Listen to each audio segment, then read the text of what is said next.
kalau seorang mubalek atau seorang ulama atau siapa saja kok ngomong tanpa teks itu dia tersangka sebagai musyarek. Musyarek itu menandingi syariatnya Rasulullah SAW. Dengan pikiran-pikirannya, dengan jargon-jargonnya. Jadi itu masalah besar kalau dalam tradisi ulama karena pikirannya tidak musalsal, tidak ada silsilahnya ila Rasulillah SAW. Makanya saya meskipun banyak orang percaya ngaji di mana-mana itu bawa kitab. Satu ya tadi niat ngerpek tadi supaya saya dulu masih ingat zaman di sarang itu kalau tes itu banyak yang bawa kitab. Ketika ditanya, ini namanya ngerpek? Enggak Pak, mutolaah itu tanpa batas. Jadi mutolaah itu kapan saja. Yang agak kriminal itu kasus ujian nasional. Itu ada seorang guru SD. Ini kisah nyata, ingin membocorkan ujian apa? Nasional. Itu kan jelas kriminal. Ya. Si guru SD tadi berdalih gini, wong ujiannya mungkar nakir saja dibocorkan, apalagi ini ujian negara.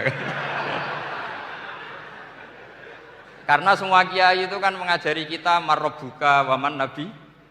Itu kan mengecewakan mungkar nakir. Artinya kan membocorkan ujian.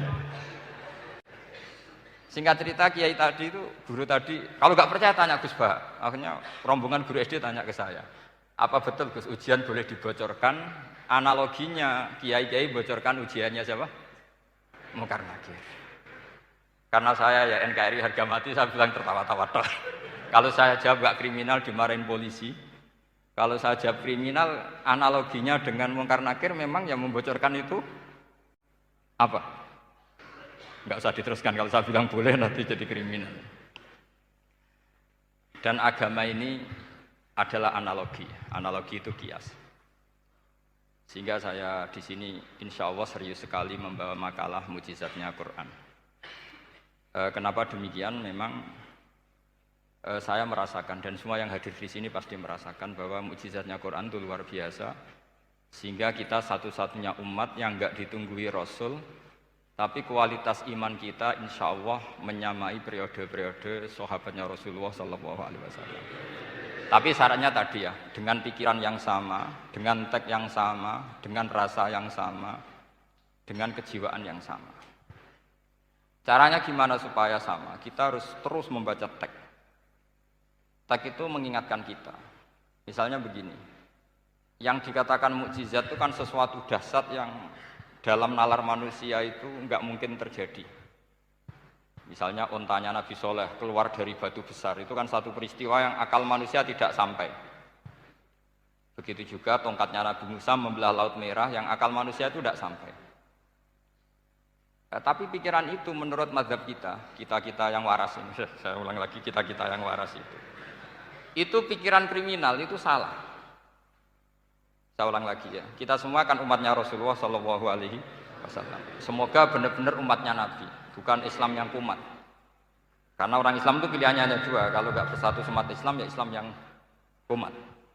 Kumat itu agak gitu, kumat dalam bahasa Jawa. Begini, saya ulang lagi ya. Yang dikatakan mukjizat itu amrun khariqun lil adat, sesuatu yang luar biasa. Kemudian dalam tanda kutip yang manusia itu tidak mampu.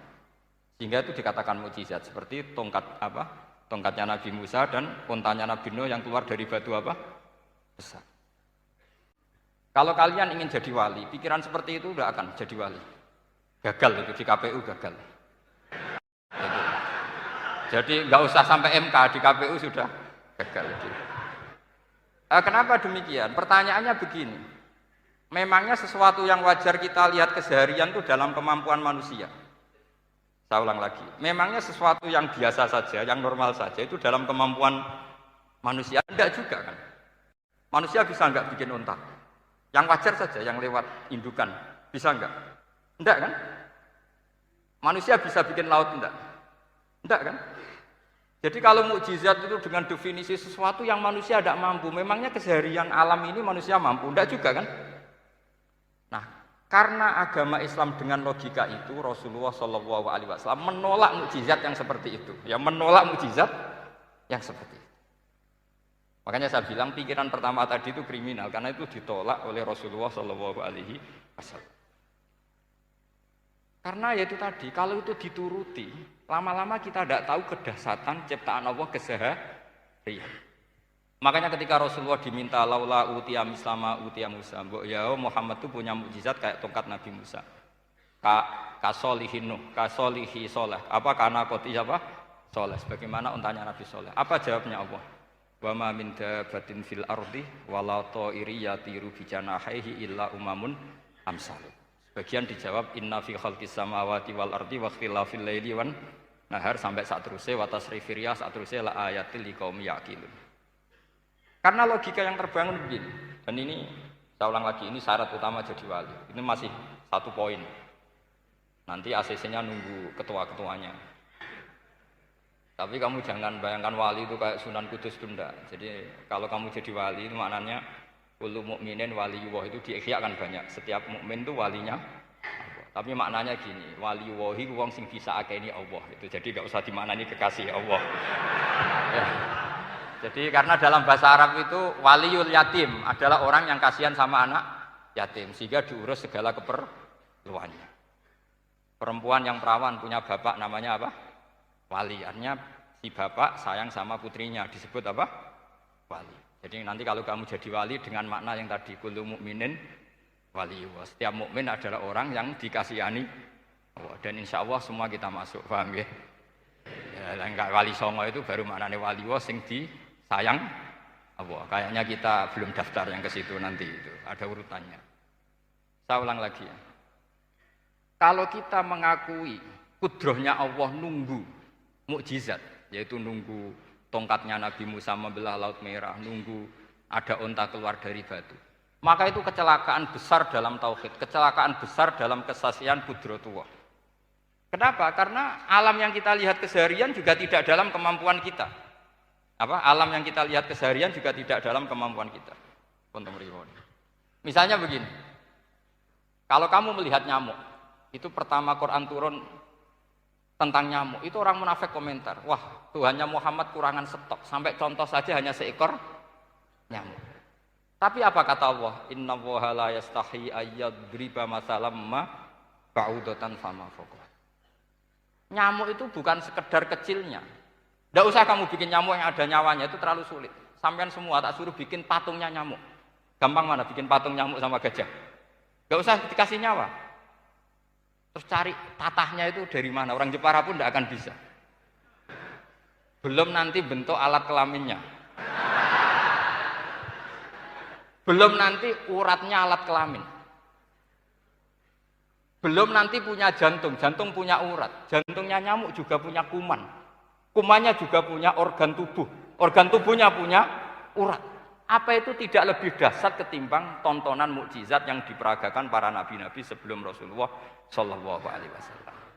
Maka sebetulnya ketika Quran saya katakan mukjizat ila yaumil qiyamah adalah pertunjukan Allah bikin nyamuk. Innallaha la yastahi ayyadriba mathalam ma ba'ud. Itu bagi orang alim percontohan nyamuk itu lebih dahsyat ketimbang percontohan mukjizat Nabi Musa membelah Laut Merah. Juga lebih dahsyat ketimbang pertunjukan Nabi Soleh ketika mengeluarkan unta dari apa? Batu. Dong, jelas nih. Maka umat Rasulullah, terutama ulamanya harus ngomong seperti ini terus. Dengan cerita seperti ini, maka Quran jauh lebih dahsyat. Makanya mukjizatnya Quran tanpa apa? Batas. Jelas ya? Makanya kita harus bertobat secara masif. Mengatakan kedahsyatan adalah nunggu sesuatu yang khariqun lil ada. Bahwa yang kita lihat keseharian adalah semua di luar kemampuan kita. Lah kita ini kan keliru, yaitu tadi, wah unta keluar dari apa? Batu. Laut Merah terbelah, ini dahsyat manusia tidak akan mampu. Memangnya manusia pernah mampu bikin laut? Memangnya manusia pernah mampu bikin nyamuk? Memangnya manusia pernah mampu bikin telur ayam? Karena keseharian seakan-akan ini tidak ayatnya Allah Ta'ala. Itu kebodohan, makanya tidak mungkin jadi wali. Yang jenis seperti ini ya kan jadi wali. Sama tenang saja, nanti saya paling nggak sampai 1 jam karena saya tidak biasa ngaji umum. Saya mau itu karena hormati mbah saya, karena buyut saya itu orang Damaran, namanya Mbak Hafsah. Hafsah binti Maksum bin Soleh bin Asnawi Sepuh. Jadi saya ini ya turunan asli orang Kudus. Jadi saya datang tidak dalam rangka hormat jenengan, hormat mbah saya sendiri sebetulnya. Jadi jenengan tidak punya hak adami sama saya, karena saya Datang tuh hormat mbah saya. Tapi saya ingin melatih iman yang benar. Saya ulang lagi, saya ingin melatih iman yang benar karena ini penting. Sehingga Allah cara menjelaskan iman itu ya inna fi khalqis samawati wal ardi. Kamu lihat saja langit dan bumi. Seterusnya sampai waqtilafil laili wan nahar sampai wal fulkil lati tajri fil bahri terus sampai wa tasrifir riyah. Ini semua tontonan yang kita lihat semuanya di luar kemampuan kita. Itu tadi contoh paling gampang nyamuk kayak apa? Apapun profesornya seseorang apa bisa bikin nyamuk? Enggak usah yang bernyawa, patungnya saja. Coba nyamuk itu punya organ tubuh enggak? Punya. Organnya ada kumannya enggak? Ada. Alat kelaminnya ada bolongannya enggak kira-kira? Ada. Kayak apa sulitnya? Jadi andaikan saya ke umatnya Nabi Musa terus bengkei lah sama Nabi Musa. Ini gue, Nabi Musa keren, punya tongkat. Saya akan bilang Rasulullah lebih keren karena punya Quran. Anda di sini makna kenapa mukjizatnya Quran dikatakan afdolul mukjizat. Mukjizat paling keren, paling hebat. Karena menjadikan manusia punya nalar yang lebih objektif. Artinya lebih objektif. Kenapa kita hanya kagum dengan sesuatu yang dasar? Dengan alasan kita tidak mampu. Memangnya dengan hal-hal yang keseharian kita mampu? Tidak juga kan? Jelas ya? Mohon bener nih ya? Mohon bener di mana ini? Mohon gini malam selai didandani bareng-bareng. Mohon bener ya? Sehingga iman di era Rasulullah SAW itu gak lagi butuh sesuatu yang khariqun lil. Kedua pertimbangannya Rasulullah Muhammad SAW, mukjizat yang khariqun lil adat itu resikonya lebih tinggi untuk tidak abadi. Nanti saya bacakan takbirnya. Misalnya tongkatnya Nabi Musa, itu hanya disaksikan oleh orang yang di era itu. Itu pun yang kebetulan menyaksikan. Saya ulang lagi ya.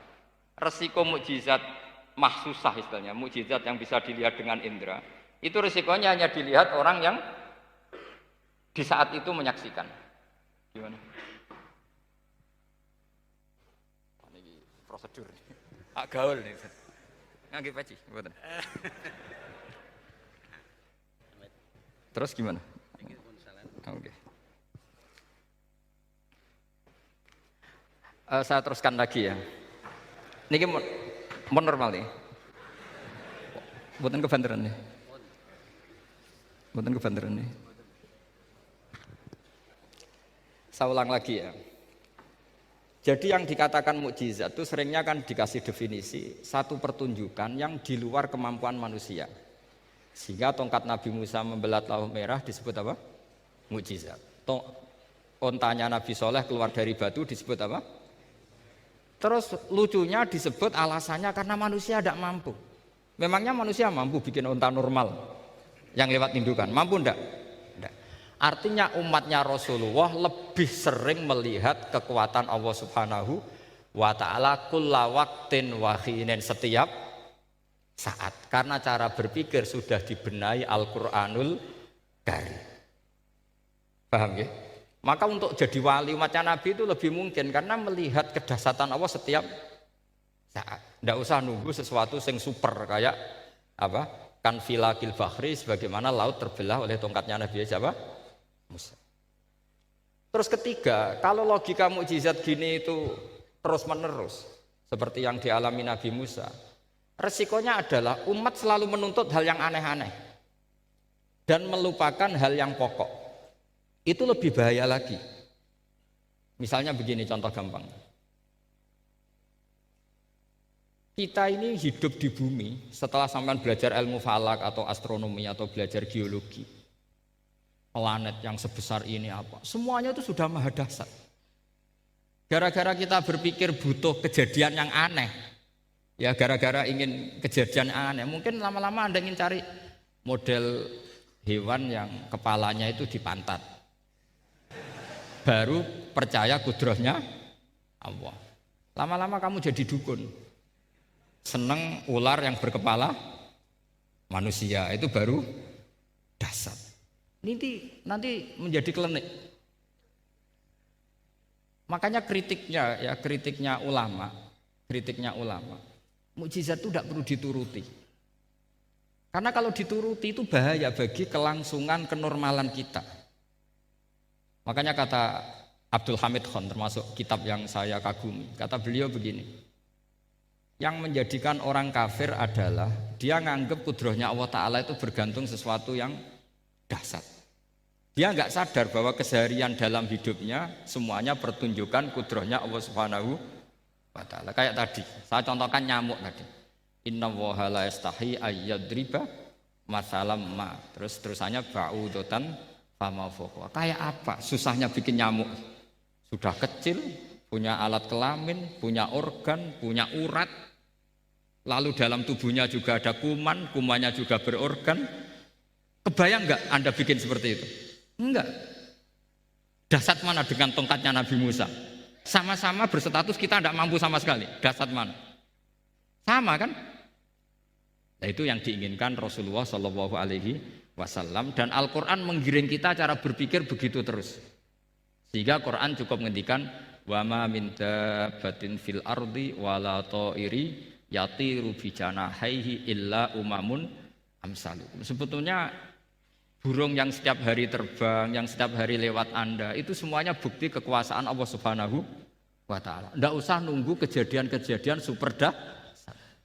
Terus keempat, korbannya para kiai, termasuk saya. Jadi nanti kalau saya tidak bisa haji terbang, wah tidak kiai, tidak bisa terbang. Tidak bisa kayak Harry and Potter misalnya gitu, tidak bisa kayak Harry. Jadi nanti kiai juga dituntut gitu, bisa terbang kayak Aladin. Jadi nanti repot. Semua kebenaran agama bergantung pimpinannya ini punya kedahsyatan-kedahsyatan itu. Akhirnya celakanya apa? Ada orang yang pura-pura dahsyat tapi penipu, kayak kasusnya Dimas Kanjeng. Oh nggih. Mboten apa-apa, sing penting ini lancar mon. Nggih nggih monggo.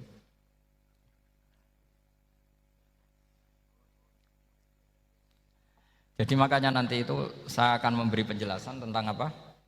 Mukjizatnya Al-Qur'an, kenapa disebut mukjizat paling apa dahsyat. Ini saya bacakan tag pokoknya ya supaya sampean tahu. Ini tabaruk sama Imam Bukhari ya.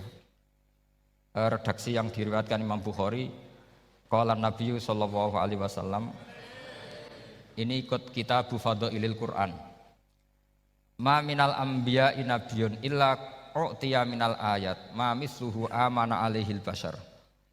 Wa inna ma kana alladhi utituhu wahyan awhahu wa ilayya fa arju an akuna aktsarahum tabi'an yaumal qiyamah. Jadi semua nabi punya mukjizat, yang lewat mukjizat itu orang dipaksa iman. Karena dahsyat tadi. Saking dahsyatnya terus cocok tidak cocok itu percaya. Tapi kata Rasulullah, mukjizat saya itu berupa wahyu, yaitu Al-Qur'an, dan saya berharap dengan mukjizat itu saya adalah nabi paling banyak pengaruhnya yaumal qiyamah. Maknanya paling banyak orang yang iman. Terus di sini dikomentari oleh syarehnya ya, oleh penyarahnya yaitu Ibnu Hajar Al-Asqalani. Ya saya baca Arabnya saja.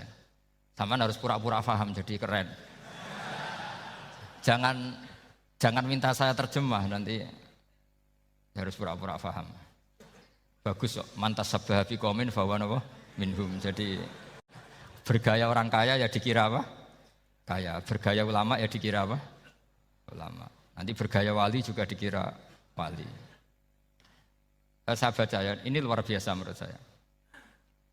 Al makna annal mu'jizati al madiyata kanat khissiyatan tusyahadu bil absor kana qoti soleh wa asa Musa. Wa mu'jizatul Qur'ani tusyahadu bil basirah. Jadi kayak tadi, kedahsyatan tongkat Musa itu karena apa? Laut kok bisa dibelah sebuah tongkat. Itu aneh. Kalau maknanya aneh adalah di luar kemampuan manusia, nyamuk lebih aneh. Kayak apa susahnya bikin organ apa? Nyamuk yang sekecil itu. Artinya bedanya apa? Tongkatnya Nabi Musa dengan pertunjukan nyamuk yang sama-sama mengarah satu titik, yaitu mengakui absolutisme kudrahnya Allah Subhanahu. Sama enggak? Sama. Sehingga umatnya Rasulullah tidak perlu ditunggoni mukjizat simsalabim. Cukup penalaran akal. Ini namanya basirah apa? Basirah. Nggih jelas ya? Mohon sampean ra usah kepen roh tokate Nabi Musa to. Cekap melihat apa? Nyamuk. Ya sudah bagus, sudah maju, sudah keren. Ya jelas ya. Li'anna alladzi yusyahadu bi'ainir ra'si yang qaridu bingkiradi musyahidihi walladzi yusyahadu bi'ainil aqli baqin yusyahiduhu kullu man jaa ba'dal awali mustamirron. Sesuatu yang dipertontonkan lewat sesuatu yang fisik kayak tongkat Nabi Musa, itu yang percaya langsung tentu yang melihat. Setelah itu ada yang percaya, ada yang enggak. Bisa saja itu hoax, bisa saja macam-macam. Tentu yang enggak percaya tentu salah, ya kita sepakat. Tapi tetap saja yang enggak menyaksikan itu bisa saja enggak percaya. Paham ya? Tapi logika kedahsyatan nyamuk, siapapun yang punya nalar percaya. Artinya giringan Al-Quran untuk melihat mukjizat itu kedahsyatan Allah bikin nyamuk itu abadi ila yaumil kiamah. Dan siapapun yang waras akan ikrar dan tetap menyaksikan. Karena insya Allah ada nyamuk terus ila yaumil kiamah. Itu kan teman tidur kita, paham? Makanya kamu kompromi dengan nyamuk. Sekali-kali jangan dicablek. Ini ayatnya Allah. Ya bila perlu dicium, dielus-elus gitu. Karena saya yakin yang hadir di sini andekan melihat tongkatnya Nabi Musa kira-kira dilus-lus enggak? Kira-kira? Andekan loh, kamu punya kesempatan melihat tongkatnya Nabi Musa, gimana? Dilus-elus, dikai mori, dikai kembang 7 taman, ya gitu. Tapi kenapa nyamuk enggak kamu begitukan? Toh sama-sama ini ayatnya Allah yang luar biasa. Makanya ini ngaji di sini saya ulang lagi, sama ndak perlu merasa punya hak adami sama saya, karena saya memang buyut saya kandung itu orang Gamaran, namanya Mbah Hafsah. Hafsah itu binti Maksum bin Soleh bin Asnawi Sepuh. Jadi saya ini termasuk turunan beliau yang keluar dari Kudus di Rembang. Karena mbah saya kandung itu sepupunya Mbah Sahal, ya sama Mbah Sahal, ibunya Badiah. Badiah ya putrinya Mbah Hafsah ini. Kalau ibu saya namanya Sofiyah, ya putrinya Mbah Hafsah ini. Jadi kenapa saya cerita ini, ya memang Quran sudah terang-terangan ngendikan dzurriyatam ba'duha apa mimba. Jadi kekuatan dzurriyah itu luar biasa. Jadi kita menjaga harkat dan martabat para leluhur supaya ilmu ini terjaga. Jangan marisi gayane tok, bae alim terus putune pedita-pediti gak alim terus gak keren, menurut saya itu malu itu. Jadi marisi itu ya kalau putunya orang alim ya alimnya, jangan marisi mulyane. Engko ora alim terus mulya tok gelem dicucup itu gak keren menurut saya. Niru alimnya dulu baru sama-sama dicucup itu baru betul, paham ya? Jadi ada aturannya. Saya teruskan. Sehingga Quran kalau menggiring mukjizat, ketika Rasulullah SAW dituntut kafir Mekah, kita tahu kan mereka nuntut apa misalnya? Lan nu'mina laka hatta tafjura lana minal ardi napa yam bu'a au takuna laka jannatum min nakhili wa inabin fatufajjiral anhara khilalaha napa tafsira au tusqitas samaa kama za'amta alaina kisafan au ta'tiya billahi wal malaikati qabila au yakuna laka baitum min zuhrufin au tarqa sama. Masih mereka bilang gini, walan nu'mina liruqiyika hatta tunzila alaina kitaban naqra'u. Mereka nuntut tuh, Muhammad saya percaya kamu Rasul, tapi syaratnya Mekah yang tandus sulap, jadi kota yang subur makmur, menjadi jannat subur makmur. Atau begini saja Muhammad, kalau kamu gelo sama saya mangkel karena kita ada iman, turunkan saja azab, kisafam minas sama, turunkan saja azab. Atau begini Muhammad, kamu kan bilang utusan Allah, kamu datang saja bersama Allah digandeng gitu. Digandeng, terus sama Allah diangkat tangan kamu, dimaklumatkan kalau kamu Rasulnya. Au ta'tiya billahi wal malaikati qabila. Karena mereka dengan logika yang salah. Yang dikatakan mukjizat itu sesuatu yang seperti itu. Artinya kalau kamu berpikir mukjizat yang seperti itu, berarti Anda turunan kafir Quraisy. Anda turunan apa? Kafir Quraisy. Maka enggak boleh berpikir mukjizat seperti itu. Nyatanya Allah cukup menjawab dengan ayat wa ma min dabatin fil ardi wala ta'iri yatiru bi janahihi illa umamun amsalukum. Dijawab lagi inna fi khalqis samawati wal ardi waqtilafil laili wan nahar wal fulkil lati tajri fil bahr sak teruse la ayatil liqaumi yakin. Semudah itu kita iman kedahsyatan kudrahnya Allah. Cukup melihat kerbau. Kok bisa ya jaga populasinya? Padahal enggak pernah dia seminar cara jaga populasi. Nyatanya tetap terjaga. Tanpa lamaran ya bisa jaga keturunannya.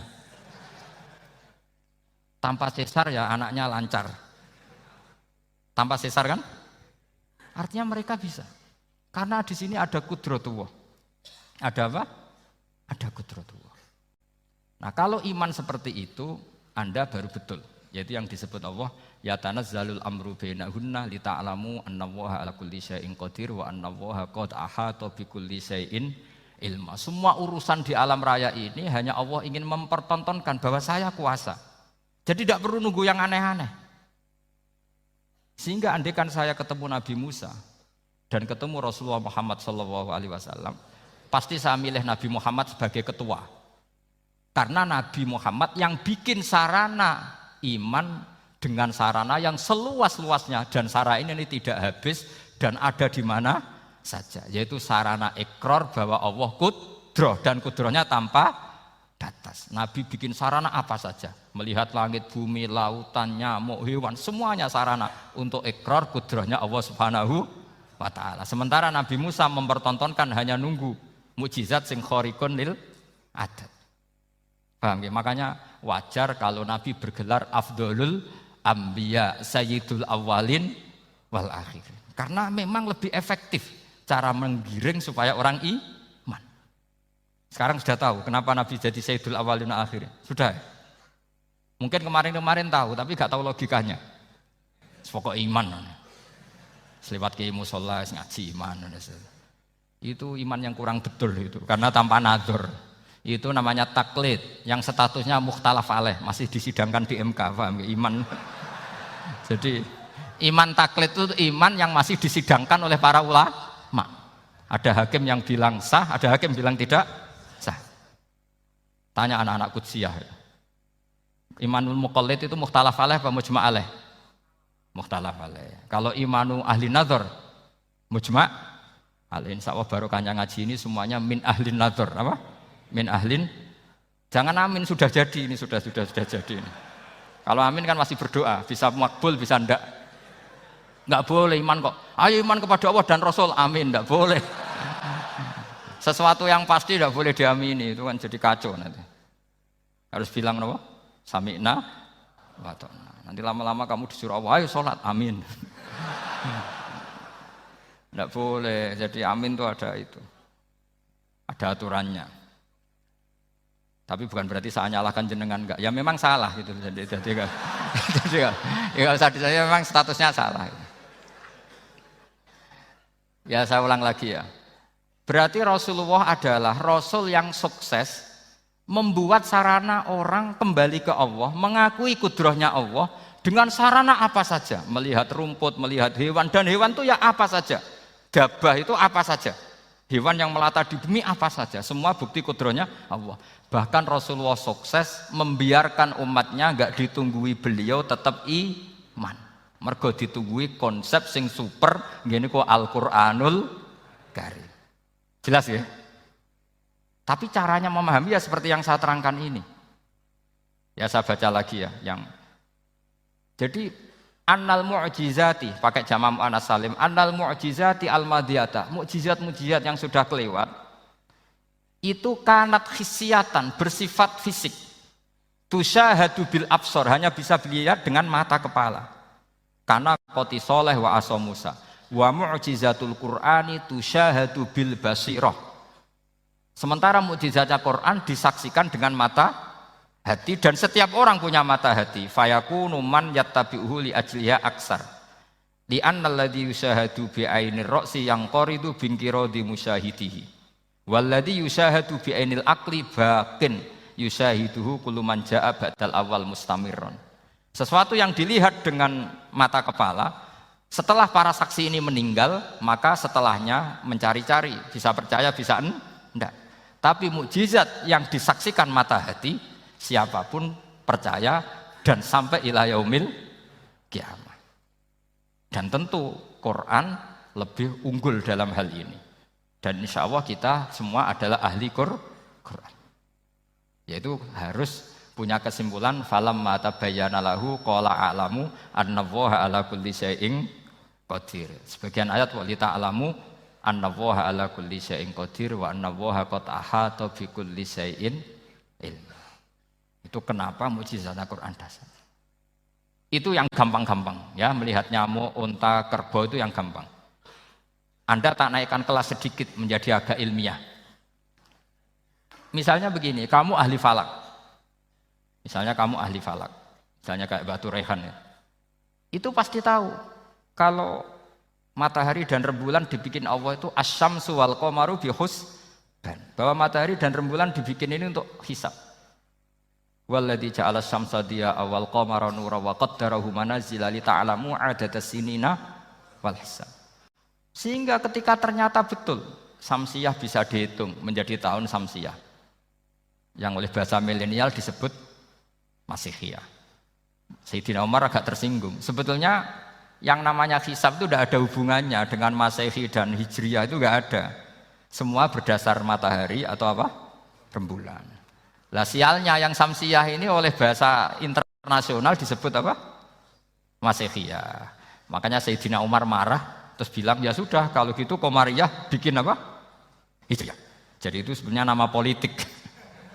Sebetulnya kalau objektif yang jadi ukuran ya Samsiyah sama Qamariyah. Berhubung ini sudah diambil tetangga partai sebelah, akhirnya ya kira-kira gitu. Jadi kira-kira seperti itu. Akhirnya kita namanya apa? Hijriyah. Apa Samsiyah sama apa? Hijriyah. Sebetulnya yang asli ya Samsiyah, Qamariyah. Tapi nggak apa-apa lah. Dunia itu pasti ada politiknya. Lah yang repot orang-orang fanatik hukum pakai bahasa nasional itu repot. Jadi misalnya kematian Yesus Kristus itu mesti Batu Rehan kan nggak percaya. Akhirnya ditambahi kematian Sibeh. Karena kalau bilang iya kan percaya. Makanya ditambahi apa? Sibeh. Karena menurut orang Islam berkeyakinan Nabi Isa itu nggak terbunuh. Maka ditambahi apa? Sibeh. Saya dulu pernah usul. Karena beliau itu kalau manggil bahasa itu Bude. Jadi saya pernah sowan usul. Mbok ditulis gini saja, Mbah. Kematian Yesus dalam kurung katanya. Tapi mungkin terlalu vulgar ya. Jadi akhirnya dibikin apa? Sibeh. Di kalender Kudus kan apa? Sibeh ditambahi Sibeh. Ya nggak apa-apa lah. Yang penting keyakinannya masih benar gitu. Jadi masih benar. Kalau usulan saya terlalu ekstrim, masa dikasih apa? Katanya. Ya karena memang begitu kan kita berkeyakinan Nabi Isa itu nggak terbunuh. Wa ma qataluhu wa ma sholabuhu walakin syubbihalahu. Jadi ini saya teruskan ya. Ini paling masih seperempat jam ini. Kalau kelamaan sampai dolim itu ganggu kiai lama-lama. Gitu. Saya tadi sudah bilang sama panitia, orang Indonesia itu nggak sopan. Kalau suka kiai itu didatangkan, itu agak masalah sebetulnya. Dalam etika itu masalah. Kalau seneng kiai ya sowan ngaji, jangan sowan di dalam itu ganggu ya, sowan ngaji saja. Dulu Imam Malik itu anaknya raja itu, Imam Malik itu seangkatan dengan Harun Ar-Rasyid. Makanya jangan berharap kalau saya gampang diundang. Bukan karena saya sombong, memang etikanya seperti itu. Jadi Imam Malik diminta datang ke istana untuk ngajar anak-anaknya Harun apa? Ar-Rasyid. Masyhur Imam Malik tersinggung terus kata bilang, al ilmu yu'ta la ya'ti. Ilmu itu disowani bukan sowan. Akhirnya Harun Ar-Rasyid minta anak-anaknya datang ngaji ke Imam Malik. Itu anak presiden. Imam Malik berani. Al ilmu yu'ta la ya'ti. Tapi kalian beruntung karena saya hormat sama mbah-mbah saya di sini. Wong makom buyut saya itu ya berarti apa ya? Selatannya makamnya Sayyid Ja'far Shadiq itu di situ kan ada makamnya Mbah Soleh, Mbah Maksum itu mbah-mbah saya. Makanya dulu saya ngaji di sini lama di Damaran itu. Maksudnya lama itu ya mungkin setahun. Karena saya memang mulai kecil di Sarang, sampai sekarang saya masih ngajar di Sarang. Tapi dulu cukup ya, karena saya kesini sudah hafal Quran, jadi hanya setor setiap hari satu juz, jadi cepat lah. Saya tidak punya masalah ingatan, alhamdulillah, jadi cepat hafal. Saya terangkan lagi ya, ini penting ya, masalah mukjizatnya Quran. Selama ini orang tuh mau bilang tok, mukjizatnya Quran itu dahsyat, tapi nggak bisa menerangkan. Itu masalah. Makanya kita harus bisa menerangkan mukjizatnya Al-Quran dahsyat itu apanya. Yaitu tadi, tongkatnya Nabi Musa hanya disaksikan oleh orang yang di era itu. Toh tujuannya mukjizat adalah diakui kemudian orang menjadi iman. Lalu Rasulullah SAW beliau sudah intaqala ila rafiqil a'la. Tapi konsepnya Quran menjadikan orang yang enggak ditunggui beliau tetap iman ila yaumil kiamah. Itu yang maksud fa'arju an akuna aktsarahum tabi'an yaumal kiamah. Mukjizat saya itu cukup Quran kata Nabi, dan dengan mukjizat itu orang akan iman ila yaumil kiamah. Caranya seperti ini. Karena tadi sedahsyat-dahsyatnya mukjizat tujuan utama orang terdikte supaya ikror ngakui kudrohnya Allah. Lah ngono kok ngenteni tongkat sakti lah opo? Cukup deloknya. Paham nggih? Jelas ya? Alhamdulillah mau naik kelas ini sudah benar ini sudah benar. Terus kedua begini, kedahsyatan Quran lagi. Quran itu bisa merunut, mentartibkan logika. Bahkan logika ini logika yang universal. Siapa saja merasakan logika itu. Misalnya begini. Dulu orang kafir itu punya Tuhan banyak. Tentu yang dipertuhankan ya mana? Yang dipertuhankan itu banyak. Karena pikiran mereka urusan banyak, problem banyak, ya Tuhannya harus banyak. Ada BPKB 3D kan, istri cerewet, macam-macam lah. Itu kan problemnya banyak, maka Tuhannya harus banyak. Karena Tuhan itu maknanya penyelesai masalah. Sehingga kalau masalahnya banyak, Tuhan harus banyak. Ketika Rasulullah membawa konsep satu Tuhan, mereka janggal. Makanya mereka bilang, aja'alal alihata ilaha wahida inna hadza lasyai'un ujab. Masa Tuhan satu? Ini aneh, enggak bisa. Tuhan harus banyak karena masalah kita banyak. Itu terpatri di otak mereka, terpatri. Lalu Nabi dengan santai diajari Allah menerangkan. Andaikan kalian punya majikan banyak dan perintahnya beda-beda, kamu suka enggak? Ya enggak suka, Mat, enggak enak. Punya majikan banyak itu udah enak. Milih mana majikan banyak sama satu? Satu aja, Mat. Tuhan kamu adalah majikan kamu. Kalau banyak kamu bingung. Ya Mat, satu aja Mat. Itu segampang itu. Jadi menggiring, Tuhan itu kan bos kita, tuan kita. Kalau banyak berarti yang memerintah kita banyak. Dan bisa konflik bos-bos kita ini karena berebut anak buah tadi. Akhirnya mereka, kalau kamu punya majikan banyak dan perintahnya beda-beda, semuanya minta dilayani. Kamu pusing enggak? Ya pusing, Mat. Minta mana? Majikan banyak sama satu? Satu saja Muhammad. Ya Tuhan kamu adalah atasan kamu, maka harus satu. Mereka paham. Oke, Mat, Tuhan satu. Itu yang dimaksud dorobawaw matalar rojulan fihi syuraka umutasyakisuna wa rojulan salamal lirojul. Hal yastawiyani masalah. Langsung alhamdulillah. Karena mereka yang paling bodoh pun paham. Dengan logika itu paham. Kalau Tuhan banyak, perintahnya banyak, kita repot. Maka Allah bikin satu masalan, yaitu rojulan fihi syuraka umutasyakisuna wa rojulan salamal dirojul. Satu lelaki, satu bos, satu perintah. Kayak apa mudahnya Allah. Kemudian mereka tetap menuhankan Lata, Hubal, dan Uzza. Karena mereka dipertuhankan. Sebenarnya enggak pernah Tuhan, tapi dipertuhankan. Allah memberi contoh itu sederhana sekali. Wa daraballahu mathalar rajulaini ahaduhuma abkam la yaqdiru ala syai'in wa huwa kallun ala maulah aina ma yuwajjihu la ya'ti bi khair hal yastawi huwa may ya'muru bil adl. Kata Rasulullah, Lata itu menurut kamu apa? Ya Tuhan kami. Muhammad. Hubal ya Tuhan kami. Uzzah ya Tuhan kami. Lalu kalau mereka kotor ya saya mandikan. Kalau hidungnya coplok ya saya tata. Terus kata Rasulullah begini, kamu mau enggak punya budak atau pembantu yang buta, tuli, bisu? Kamu mau enggak punya pembantu? Pembantu loh ya, pembantu itu budak zaman dulu. Kamu mau enggak punya pembantu yang buta, yang tuli, yang bisu? Wah gak doyan, Mat. Nggo apa pembantu ngono? Lah pembantu saja kamu enggak mau yang gitu kok malah punya bos begitu? Orang yang tuli, yang bisu, yang kopok, jadi pembantu saja nggak layak kok malah jadi pangeran.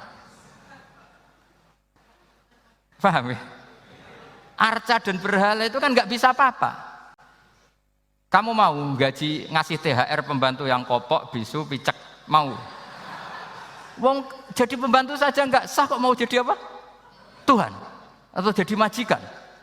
Jadi Allah bikin contoh gampang sekali. Wadharaba masalah rajulaini ahaduma abkam la yaqdiru ala shay'in, enggak bisa apa saja. Wa wakallun amala maulah, anane ngrepoti tok. Inama yuwajjihu la yati bi khair. Mudah sekali. Akhirnya mereka berbondong-bondong iman karena logikanya ditata oleh logika Al-Qur'an. Makanya agama ini sebenarnya enggak pernah datang dengan kekerasan, itu enggak pernah. Bil hujjah, dengan argumentasi. Itu disebut qul falillahil hujjatul balighah. Nah, sekarang orang rapati soal argumentasi, senengane neror. Itu rapati ngaji. Sebenarnya agama ini mudah. Ad-dinu yusrun, agama ini mudah, logikanya gampang. Untuk tidak menuhankan Yesus atau Isa, Quran juga datang dengan penjelasan yang enggak jelimet, yang gampang saja. Kata Allah, mal masihu ibnu maryam illa rasul qad khalas min qablihir rusul wa ummuhu siddiqah kana yakulanit. Kok arani pangeran piye? Nek mangan ya lesu. Kamu kebayang enggak misalnya punya Tuhan terus mbok gratisi pas marung. Terus kamu bangga, alhamdulillah tadi habis ngratisi Tuhan. Tadi kelihatannya kelaparan, tak gratisi, senangnya bukan main. Kamu mau punya Tuhan yang seperti itu? Mau? Enggak mau kan?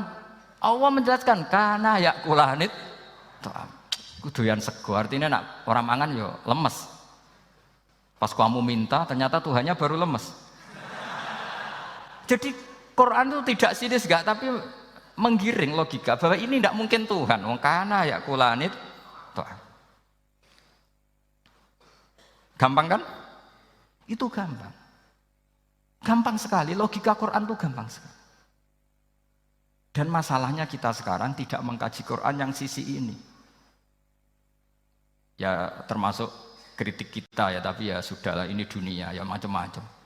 Ono sing ngaramno lomba, ono sing mendukung lomba, macam-macam. Saya tidak dalam posisi mendukung dan menolak. Saya 0-0, jadi tidak ke kanan tidak ke kiri dalam konteks tadi. Karena ya sudahlah, itu sudah takdir, semuanya takdir. Ada yang setuju lomba, ada yang mengharamkan apa? Lomba. Tapi sebetulnya kalau kita berpikir Quran diturunkan ya untuk yang saya terangkan ini, menjaga logika agama al-hujjah al-balighah ila yaumil kiamah. Karena kita tidak perlu tongkat lagi Nabi Musa, enggak perlu ontanya Nabi Soleh. Cukup dikawal aturan-aturan iman yang cukup mudah dan kita temukan di mana saja ayat-ayat itu. Yaitu wa ma min dabatin fil ardi wala ta'iri yatiru bi janahihi illa umamun amsalukum, atau inna fi khalqis samawati wal ardi, dan seterusnya. Nah, cara berpikir gimana Gus? Gampang tadi. Kalau tongkat Nabi Musa membelah laut adalah hal yang kita tidak mampu, memangnya kita mampu bikin langit bumi? Tidak mampu kan? Berarti ini sudah cukup menjadi ayat kekuasaannya Allah. Jelas kan? Maka mukjizat Quran ini mengawal umatnya Rasulullah SAW ila yaumil kiamat dengan logika seperti itu.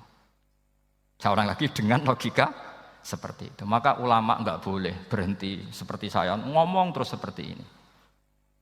Makanya ngendikane Allah, lam yakunil ladzina kafaru min ahlil kitabi wal musyrikina munfakina hatta ta'tiyahumul bayyinah. Bayyinah itu apa? Rasulun minallah yatslu suhufam mutahhar.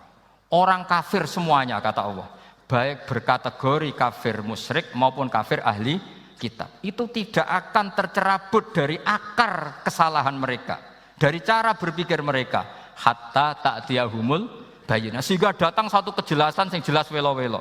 Itu apa? Rasulun minallah yatslu suhufam mutahhar, yaitu rasulnya Allah yang membaca sahifah-sahifah suci, maknanya Al-Qur'an. Untuk menafikan ketuhanan berhala, ketuhanan Yesus, kita cukup dengan konsep Quran. Kayak tadi, kana yakulanit, termasuk untuk menafikan Tuhan balita, paham ya? Tuhan apa? Fir'aun. Ini contoh terakhir, sampai siap-siap saja selesai. Karena saya memang mau selesai ini, bukan guyon, memang mau selesai. Karena menurut saya mukjizatnya Quran itu jelas. Jadi diterangkan seperempat jam ya jelas, 10 menit ya jelas. Kalau kamu butuh lama, berarti kamu menyaksikan kejelasan Al-Quran. Dan itu kriminal besar itu. Kalau nggak boleh dibahasakan murtad besar ya kriminal apa besar. Nggak guyon betul itu. Saya tadi mau nyontohkan apa tadi? Tuhan balita ya. Fir'aun itu berdebat sama Nabi Musa. Singkat debat begini. Kalau nggak salah di J19, kalau nggak salah di surat Syu'ara. Dicari sendirilah. Pertama ditanya gini, Musa kamu kesini ada apa? Ya bawa konsep Tuhan. Yang jelas itu tidak kamu. Ya. Lalu Tuhan kamu siapa? Rabbus samawati wal ardi, yang menuhani langit dan bumi. Si Fir'aun masih berkelit. Begini, soal yang di bumi, saya jalan-jalan kemana-mana setahu saya yang jadi Tuhan saya. Ma'alim tulakum min ilahin apa? Ghairi, di mana-mana yang dituhankan saya. Soal kemungkinan di langit begini, tunggu saya. Terus di Haman dipanggil. Ya Haman ibnili sorqalla ali abluhul asbab as-samawati fa'attali'a ila ilahi Musa. Haman, bikinkan saya piramida yang tinggi. Saya mau lihat Tuhannya Musa, apa betul ada? Padahal andikan terjadi piramida kan Tuhan pun nggak bisa dilihat. Wong sampean yang wali saja tidak bisa melihat. Wali tadi yang sing disakeni Allah tadi itu aja nggak bisa melihat. Apalagi Fir'aun. Akhirnya Nabi Musa sadar bahwa logika itu tidak masuk ke Fir'aun, tidak masuk. Padahal ada pengawalnya banyak. Dan karena semua Nabi Fatona itu ibarat mobil ganti gigi. Ganti gigi, ganti argumentasi. Gini saja, yang menuhani leluhur kamu, mbah-mbah kamu. Wah, itu sontak kaget Fir'aun.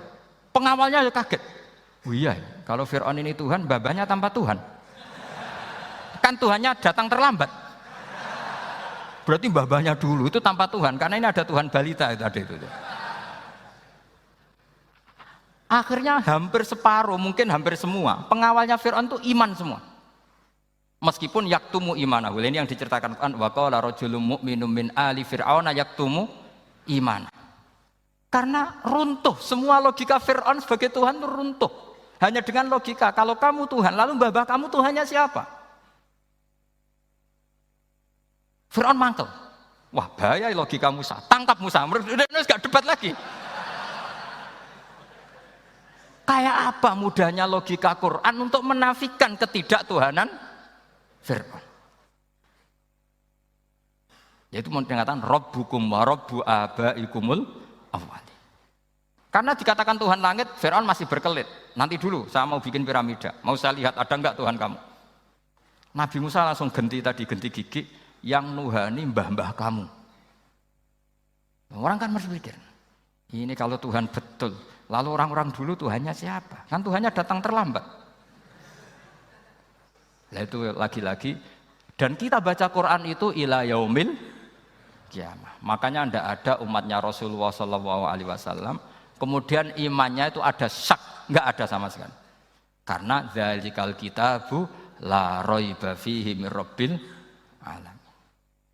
Ya, mohon cekap ya. Mumpun gampang nih. Masalah sama kalau masalah. Jadi karena kebenaran Quran itu adhar wa adhar, sangat jelas. Sehingga nggak perlu butuh orasinya saya. Sebenarnya nggak perlu. Saya yakin, sampean sebelum saya terangkan ya sudah iman, sudah betul. Ini kan akal-akalan saja saya dimanfaatkan. Karena ya menurut saya itu ya sudah adharu min samsi dhahira kalau dalam bahasa Arab. Kebenaran sejati itu lebih jelas ketimbang matahari di siang hari. Karena ya tadi logika. Ya saya tambah satu contoh lagi, semoga ini selesai betul. Kemudian Quran misalnya gini, sampean tak bedai. Kamu bisa melihat itu karena apa? Ini misalnya apa? Kertas yang saya bawa ini kan kuning. Kamu bisa melihat itu karena apa? Mata kan? Nah itu masalah. Karena melihat kamu dengan mata, sekali ini tak tutupi, kamu tidak tahu. Atau kamu jauh menjadi tidak tahu. Karena mata bisa terhalangi oleh jauh atau tertutupi. Beda dengan Allah. Allah itu kalau merumuskan tahu itu bukan karena melihat, karena menciptakan. Makanya Allah bilang, ala ya'lamu man khalaqa. Apakah tidak tahu orang yang membuat? Misalnya ini, kertas ini kuning. Sama saya tak tutup begini. Kemudian kitab ini tak tinggal, saya datang ke Jakarta. Saya tetap tahu enggak kalau dalam ini ada kertas kuning? Tahu, karena saya yang menciptakan. Paham ya?